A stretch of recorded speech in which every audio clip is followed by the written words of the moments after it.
अरविंद केजरीवाल और अखिलेश यादव के एक मंच पर आने के मायने समझते हैं आप? सुप्रीम कोर्ट से अंतरिम बेल पर हैं अरविंद केजरीवाल और वो एक लम्हा भी नहीं रुके हैं। रोज वो ताबड़तोड़ रैलियां कर रहे हैं, रोड शोज कर रहे हैं, प्रेस कॉन्फ्रेंसेस कर रहे हैं और आज वो दिखाई दिए अखिलेश यादव के साथ। अखिलेश यादव जो कल कांग्रेस अध्यक्ष मल्लिकार्जुन खड़गे के साथ थे। दोनों के तेवर सख्त थे। दोनों ने कहा कि ये सारी कवायद जो है वो अमित शाह को प्रधानमंत्री बनाने को लेकर है। वो वहां नहीं रुके, उन्होंने कहा कि बहुत जल्द मुख्यमंत्री आदित्यनाथ को भी हटाया जाएगा और ये जो चुनाव है वो संविधान को बचाने के लिए चुनाव है। ये जो कॉम्बिनेशन है ना, अरविंद केजरीवाल और अखिलेश यादव, ये कॉम्बिनेशन दिल्ली एनसीआर के इलाके में खास मायने रखता है। एक ऐसे दौर में जहां एक एक वोट के मायने हैं दोस्तों, और ऐसे में इन दोनों का मंच पर आना बहुत मायने रखता है। दोनों ने क्या क्या कहा, बस कुछ ही लम्हों में मैं वो प्रेस कॉन्फ्रेंस आपको दिखाने वाला हूं। मगर ऐसा लगा कि एक नाम ने पूरे प्रेस कॉन्फ्रेंस का, जिसे कहते हैं तारतम्य जो है, तालमेल बिगाड़ कर रख दिया, और वो नाम है स्वाति मालीवाल। दोस्तों, जैसे कि आप जानते हैं, यह खबर आई सामने कि स्वाति मालीवाल के साथ बदमिजाजी की थी अरविंद केजरीवाल के पीएस वैभव कुमार ने। स्वाति मालीवाल ने दिल्ली पुलिस को शिकायत भी की थी, मगर उसके बाद से स्वाति मालीवाल खामोश हैं। आम आदमी पार्टी ने यह कहा कि हम वैभव कुमार पर एक्शन लेंगे, मगर मीडिया में लगातार खबरें आ रही हैं कि बावजूद इसके अरविंद केजरीवाल वैभव कुमार के साथ घूम रहे हैं। बड़ा सवाल यह कि अगर अरविंद केजरीवाल ने भरोसा जतलाया है कि हम कार्रवाई करेंगे, तो वैभव कुमार उनके साथ क्यों घूम रहे हैं? उस फोटो की विश्वसनीयता की जांच होनी चाहिए। बड़ा सवाल यह कि स्वाति मालीवाल का जब मुद्दा उठता है तो उसको लेकर अरविंद केजरीवाल में एक असहजता, एक डिस्कंफर्ट देखते हैं। संजय सिंह उसका जवाब देते हैं। वो कहते हैं कि ये वो देश है जहां मणिपुर की बेटियों की अस्मिता तार तार कर दी जाती है और उसको लेकर प्रधानमंत्री जवाब नहीं देते। ये वो देश है जहां महिला पहलवानों की इज्जत के साथ खिलवाड़ होता है, उसका जवाब नहीं दिया जाता। और जो स्वाति मालीवाल उनके लिए संघर्ष कर रही होती हैं, उन्हें भी घसीटा जाता है दिल्ली पुलिस द्वारा। और इस जवाब को देने के बाद अचानक संजय सिंह उठ जाते हैं और उसी के साथ प्रेस कॉन्फ्रेंस खत्म हो जाता है। प्रेस कॉन्फ्रेंस जिस तरह से खत्म हुआ वो खासा अधूरा लगा। मुझे ऐसा लगा कि अखिलेश यादव कई सवालों का जवाब देना चाहते थे, मगर मीडिया इस सोच के साथ आई थी कि स्वाति मालीवाल के मुद्दे पर अरविंद केजरीवाल को घेरना है। वो पूरा प्रेस कॉन्फ्रेंस देखिए और उसके अंत में जब वो लम्हा आता है वो भी देखिएगा दोस्तों। आज लखनऊ में मैं उत्तर प्रदेश के सभी मतदाताओं से इंडिया गठबंधन को भारी भरकम वोट देने के लिए, भारी मात्रा में वोट देने के लिए अपील करने के लिए आया हूं। मैं 4 बातें रखना चाहता हूं। पहले चारों बिंदु बता देता हूं, फिर उसको डिटेल में एक्सप्लेन करूंगा। पहला ये कि ये चुनाव भारतीय जनता पार्टी, मोदी जी अपने लिए वोट नहीं, अमित शाह जी को प्रधानमंत्री बनाने के लिए वोट मांग रहे हैं। दूसरी बात, योगी आदित्यनाथ जी को, अगर ये लोग जीत गए तो योगी आदित्यनाथ जी को 2 से 3 महीने के अंदर उत्तर प्रदेश के सीएम पद से हटा दिया जाएगा। नंबर 3, इन लोगों की पूरी तैयारी है, अगर ये लोग जीत गए तो संविधान को बदल के SC ST और OBC का रिजर्वेशन खत्म कर दिया जाएगा। और नंबर 4, जो आंकड़े अब देश भर से आ रहे हैं वो ये दिखा रहे हैं कि 4 जून को इंडिया गठबंधन की सरकार बनने जा रही है और NDA को और BJP को बहुत कम सीटें मिलने जा रही हैं। अब मैं अपने सबसे पहले पॉइंट पे आता हूँ। जब 2014 में प्रधानमंत्री बने थे नरेंद्र मोदी जी, तो उन्होंने खुद एक रूल बनाया था कि भारतीय जनता पार्टी के अंदर और उनकी सरकारों में 75 वर्ष से ऊपर कोई भी व्यक्ति होगा तो उसको संगठन में और सरकार में किसी भी पद पे नहीं रखा जाएगा, उसको रिटायर कर दिया जाएगा। और उसका सबसे पहले उस रूल के तहत आडवाणी जी को और मुरली मनोहर जोशी जी को रिटायर किया गया था। और उसके बाद तमाम यशवंत सिन्हा जी, सुमित्रा महाजन जी, कई लोगों को यहाँ टिकट नहीं मिली। कई लोग जो पद पे बैठे हुए थे उनको पद से इस्तीफा दिलवा के उनको हटाया गया। ऐसे कई सारे लोग हैं। तो अब अगले साल 17 सितंबर को प्रधानमंत्री मोदी जी 75 साल के होंगे और मोदी जी ने तय कर लिया है कि अमित शाह जी को वो अपना वारिस बनाएंगे और अमित शाह जी अगले साल 17 सितंबर को देश के प्रधानमंत्री बनाने का उन्होंने तय किया है मोदी जी ने।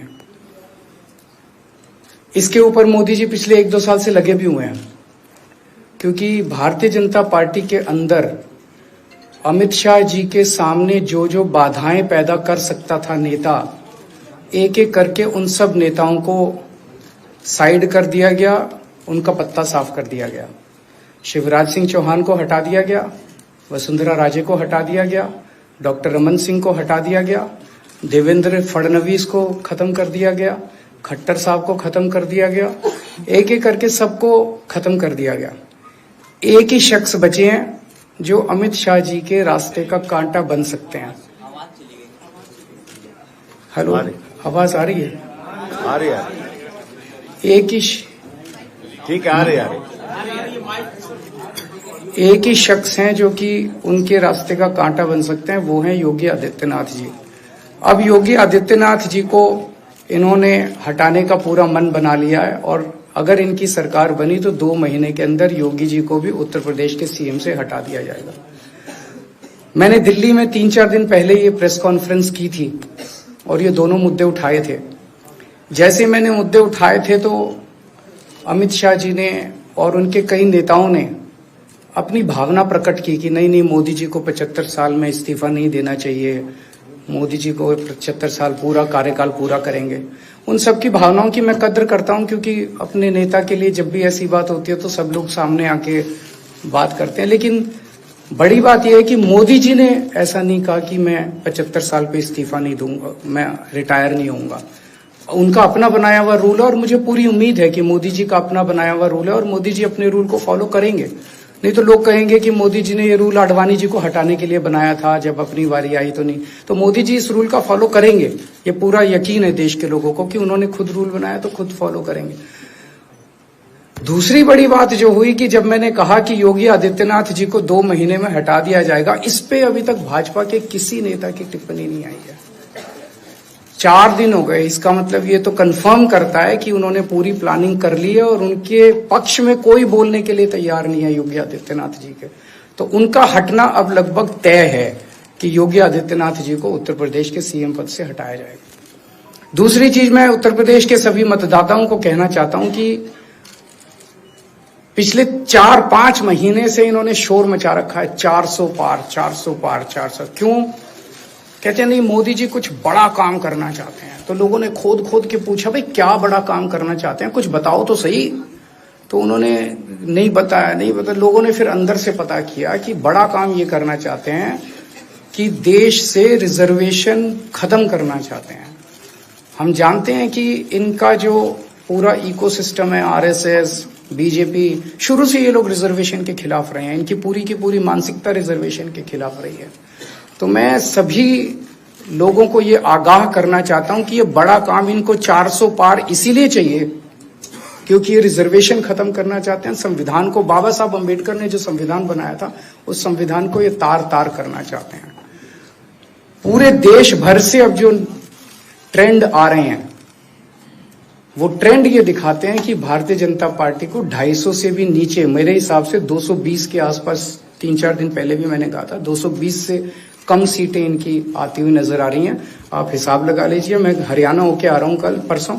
हरियाणा में इनकी बहुत कम हो रही हैं, दिल्ली में इनकी बहुत कम हो रही हैं, पंजाब में मुझे नहीं लगता इनकी कोई सीट आ रही है, कर्नाटक में इनकी काफी कम हो रही है, महाराष्ट्र में इनकी बहुत कम हो रही है, बंगाल में इनकी कम हो रही है, यूपी में इनकी कम हो रही है, बिहार में इनकी कम हो रही है, झारखंड में इनकी कम हो रही है, राजस्थान में इनकी कम हो रही है। तो इनकी सीटें आ कहां रही हैं? तो इनकी 220 के नीचे सीट आ रही हैं। इनकी सरकार बीजेपी की सरकार नहीं बन रही है, इंडिया गठबंधन की सरकार बनेगी और इंडिया गठबंधन की सरकार जो है वो देश को एक प्रगति के रास्ते के ऊपर लेके जाएगी। इस तरह से जो पूरे देश के अंदर एक नेगेटिविटी इन लोगों ने फैलाई है, उसको हम लोग ठीक करेंगे। मैं अंत में उत्तर प्रदेश के सभी लोगों को अपील करना चाहता हूं कि इंडिया गठबंधन के, यहाँ पे सपा और कांग्रेस का गठबंधन है, इंडिया गठबंधन का जो जहां से कैंडिडेट है उसको भारी मात्रा में वोट देकर आप सब लोग जिताइए। अब मैं निवेदन करूंगा समाजवादी पार्टी के राष्ट्रीय अध्यक्ष माननीय अखिलेश यादव जी से।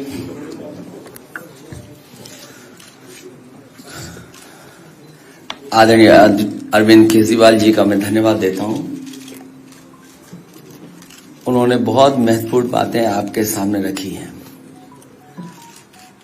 जो देश का माहौल है और 4 चरणों में भारतीय जनता पार्टी चारों खाने चित्त हो चुकी है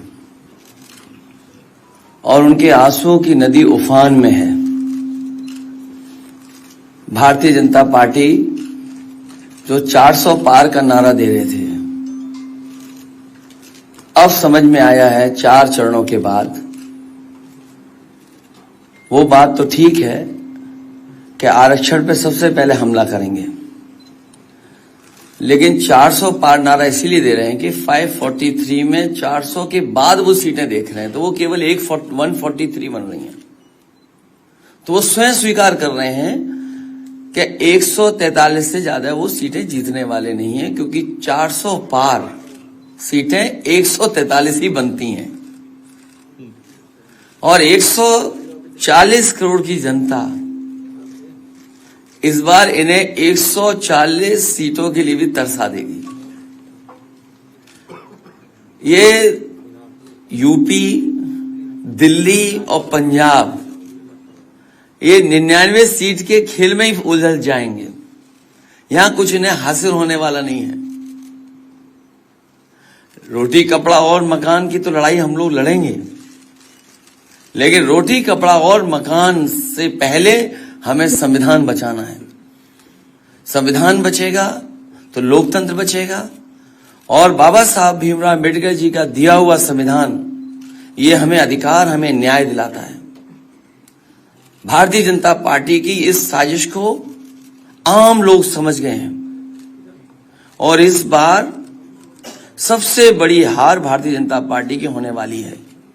अभी तक तो हम ये कहते थे कि ब्रह्मांड का सबसे बड़ा झूठ बोल रही है, अब लग ये रहा है हारने के बाद ये ब्रह्मांड का झूठ का विद्यालय खोलेंगे, यूनिवर्सिटी खोलेंगे और वाइस चांसलर और डीन पहले से ही रिटायर होकर के वहां अपने आप नियुक्त हो जाएंगे। इसलिए देश को बचाने के लिए आदरणीय अरविंद केजरीवाल जी आए हैं, हम लोगों का सहयोग और मदद करने के लिए आए हैं। मैं इनका धन्यवाद देता हूं और आप पार्टी, इंडिया गठबंधन, समाजवादी पार्टी, हम सब मिलकर के भारतीय जनता पार्टी को हटाने जा रहे हैं।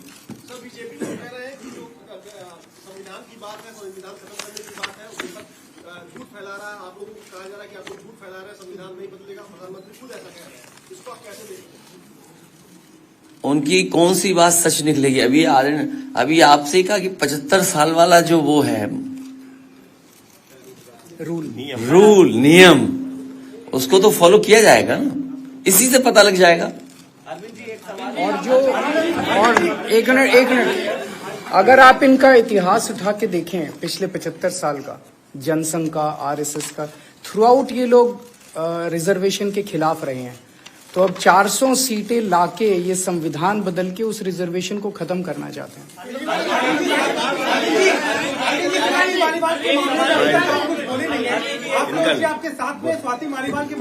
अरे उससे ज्यादा जरूरी और चीजें भी हैं, कागज हम निकाल लिए। भाजपाई किसी के सगे नहीं है, ये है कि भाजपाई किसी के सगे नहीं है और भाजपाई झूठे मुकदमे लगाने वाला गैंग है। हाँ बोलो। एक बार बोल रहे हैं, बता रहे। हाँ मैं बोल रहा हूँ, एक सेकंड बोल रहा हूँ।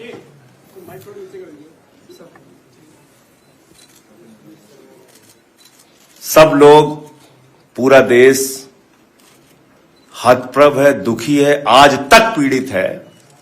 मणिपुर के अंदर एक कारगिल योद्धा की पत्नी को निर्वस्त्र करके घुमाया गया सैकड़ों महिलाओं के साथ दरिंदगी हुई, भारत के प्रधानमंत्री खामोश रहते हैं।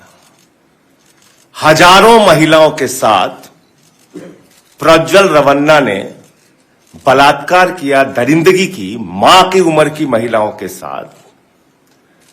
प्रधानमंत्री कहते हैं ये भारत को मजबूती देगा, इसी को वोट देना। ये भारत का भविष्य है प्रज्वल रवन्ना, उसको भगा दिया जाता है बीजेपी के द्वारा। पहलवान बेटियां जब जंतर मंतर पे लड़ रही थीं न्याय मांगने के लिए, तो यही स्वाति मालीवाल जो महिला आयोग की अध्यक्ष थीं, रात में उनके समर्थन में गई थी, पुलिस के लोगों ने घसीट के मारा था। हमने देखा यहीं उत्तर प्रदेश के अंदर कुलदीप सेंगर के मामले में, हाथरस के मामले में, देश के प्रधानमंत्री खामोश रहते हैं, एक शब्द नहीं बोलते। आम आदमी पार्टी हमारा परिवार है, पार्टी ने अपना रुख साफ कर दिया है और मैं चाहता हूं जितने विषय मैंने आपके सामने रखे हैं, देश के प्रधानमंत्री और भारतीय जनता पार्टी को जवाब देना चाहिए। स्वाति मालीवाल के मामले में जवाब देना, जब वो पहलवान बेटियों के लिए जंतर मंतर पे न्याय मांगने गई थी स्वाति मालीवाल जी, उस समय घसीट के मरवाया पुलिस वालों से।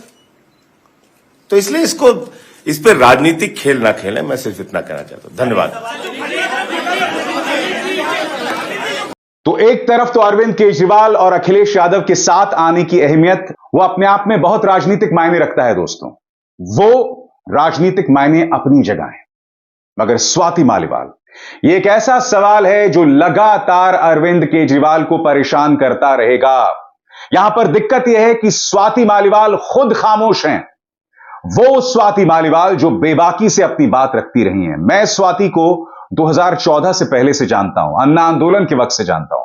मैं नहीं भूला हूं कि जब निर्भया को लेकर आंदोलन हुआ था तो उस वक्त भी सड़क पर घसीटकर स्वाति को पीटा गया था। यानी कि स्वाति मालीवाल लगातार आम आदमी पार्टी से जुड़ी रही और आम आदमी पार्टी में उनका एक खास मुकाम रहा। फिर यह घटनाक्रम आता है जिसमें आरोप लगाया जाता है कि वैभव कुमार ने उनके साथ बदतमीजी की, वो भी अरविंद केजरीवाल के घर पर। गोदी मीडिया से जोरों से उठा रहा है और अरविंद केजरीवाल से सवाल भी कर रहा है, होना भी चाहिए। और जब स्वाति मालीवाल अपनी बात रखेंगी तो दूध का दूध और पानी का पानी हो जाएगा और मेरे मंच पर मैं उन्हें जगह दूंगा, जैसा कि मैं इस मुद्दे को भी दे रहा हूं। मगर दिक्कत यह है दोस्तों कि ख्याली पुलाव बघारने से कुछ नहीं होता। हमें तथ्यों पर बात करनी चाहिए कि दरअसल हुआ क्या। यकीनन आम आदमी पार्टी से सवाल होगा कि भाई आप उस सवाल से भाग क्यों रहे हैं। स्वाति मालीवाल से भी सवाल होगा कि वो इस मुद्दे पर खामोश क्यों हैं, वो सामने आए। कहीं ऐसा तो नहीं कि स्वाति 25 मई से पहले यानी कि 22-23 मई को अपना मुंह खोलेंगी, यानी कि दिल्ली में वोटिंग से ठीक पहले। ये तमाम सवालात भी राजनीतिक गलियारों में चर्चा का सबब बने हुए हैं या चर्चा का मुद्दा बने हुए हैं। मगर वो इंडिया गठबंधन या वो इंडिया गठबंधन के नेता, खासतौर से आम आदमी पार्टी जो महिला अस्मिता पर लगातार सवाल उठाती रही है, उसे स्वाति मालीवाल के मुद्दे पर पारदर्शी होना पड़ेगा। उससे आप मुंह नहीं छुपा सकते। अरविंद जी की एक आदत है, वो अक्सर सवालों से बचते हैं और जब उनसे कठोर सवालात पूछ लिए जाएं तो वो रक्षात्मक मुद्रा में आ जाते हैं। इससे बचिए, सवालों का सामना कीजिए, जैसा आप पहले भी करते रहे। मैं उम्मीद करता हूं कि स्वाति मालीवाल पर दूध का दूध और पानी का पानी होगा और हम हकीकत तक पहुंचेंगे। जहां तक इस प्रेस कॉन्फ्रेंस की बात है, मैं आपको स्पष्ट कर चुका हूं, इसके अपने मायने हैं और उसे नजरअंदाज नहीं किया जा सकता। अभिसार शर्मा को दीजिए इजाजत। नमस्कार। स्वतंत्र और आजाद पत्रकारिता का समर्थन कीजिए, सच में मेरा साथी बनिए। बहुत आसान है दोस्तों, इस ज्वाइन बटन को दबाइए और आपके सामने आएंगे ये 3 विकल्प, इनमें से एक चुनिए और सच के इस सफर में मेरा साथी बनिए।